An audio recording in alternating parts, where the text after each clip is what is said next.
Hello, this is Chef John from foodwishes.com with beef Merlot. It's like beef Burgundy or beef Bourguignon, only with Merlot. So here we go. We're going to use beef chuck, and don't buy stew meat. Buy a chuck roast that's about 2 3/4 pounds, and just cut it in cubes. And then you can throw away the fat, and you can make it the size you want. It's just better. Okay, and you're going to save a couple bucks a pound. So do not buy stew meat. You don't know what that stuff is. We're going to salt and pepper generously. And then in a very hot Dutch oven in some vegetable oil, you're going to sear that until it's nicely browned on all sides. Do not worry about the bottom getting too brown, because when we deglaze that with the wine, it's going to make the sauce have this beautiful color.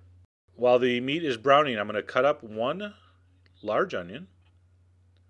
I'm going to remove the meat, and I'm going to throw in the onion and just let it sweat a little bit in there. I'm going to add a pinch of salt and a tablespoon of butter, and then I'm going to put in 2 tablespoons of flour. And I'm going to cook that for just 3 or 4 minutes, and the onions are going to soften a little. The flour is going to cook a little. By the way, the dark brown on the pan is from the meat juice, not the flour, so don't let the flour burn, but it won't in just a couple minutes. All right, as soon as that has cooked for, like I said, 3 or 4 minutes, I'm going to put in half a bottle of red wine. And I'm using Merlot. You use whatever you want. No cooking wine, of course.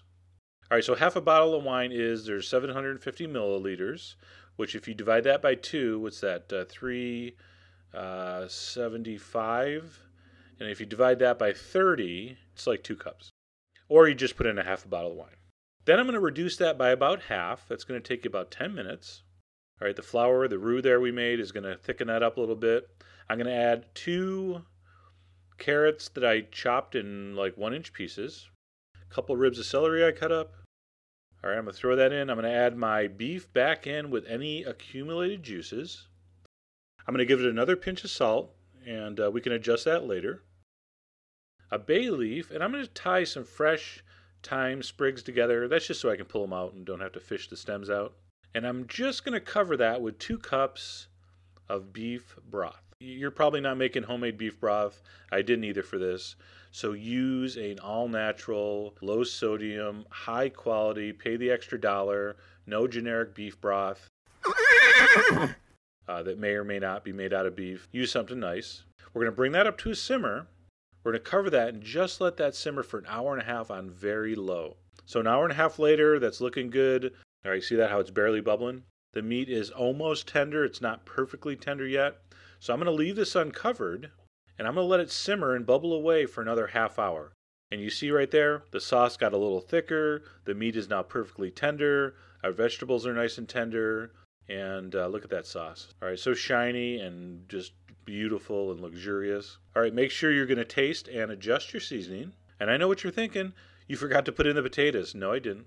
All right, this beef Merlot is so beautiful. I don't want to mess it up with a bunch of chunks of potato. So what I do, I make some beautiful, buttery Yukon Gold mashed potatoes. These were actually garlic mashed potatoes. I make a little I spoon the beef stew in there. To me, that is just the best of all worlds. You get that nice, beautiful, fluffy potato underneath, the succulent fall-apart beef, the slow-cooked vegetables. Beef Bourguignon, beef Burgundy, very old-school recipe. This is a version of that called beef Merlot, because, you know, there's more of a chance you'll make beef Merlot than beef Bourguignon. Give that a try. Go to this site, and you'll have all the ingredients there. And as always, enjoy.